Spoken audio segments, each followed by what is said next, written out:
La directrice régionale du service des Nations Unies pour l'action anti-mine, Hélène Cohn, en visite de travail à Bangui, a été reçue en audience le 2 mars 2022 par l'ambassadeur de la République du Cameroun auprès de la République centrafricaine, Nicolas Nzoyoum. La rencontre a vu la présence de la représentante spéciale adjointe du secrétaire général des Nations Unies en Centrafrique, Lisbeth Kuliti. Nous avons échangé sur la situation qui prévaut ici en RCA, notamment avec la présence de la MINUSCA, sur le rôle que peut jouer le Cameroun ici, et également notamment sur ces mines qui sont de plus en plus, qui font leur apparition sur le théâtre centrafricain et leur impact sur les contingents, sur le travail qui est fait sur le terrain.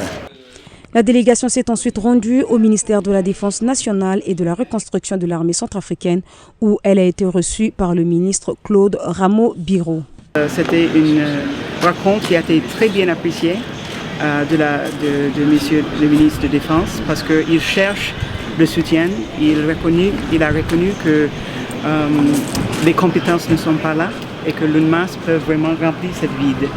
Ces différentes rencontres ont porté sur la problématique des engins explosifs afin de voir comment soutenir le gouvernement centrafricain en termes de formation et d'équipement pour les forces de sécurité intérieure et les forces armées centrafricaines.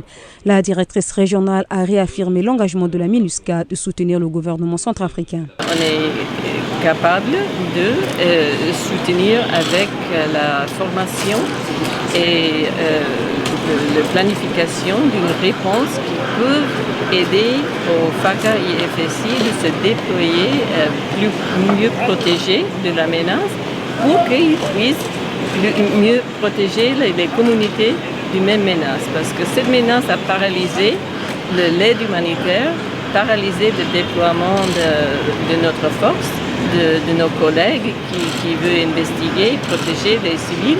Cette visite de travail de la directrice régionale du service des Nations Unies pour l'action anti-mine prendra une semaine à Bangui.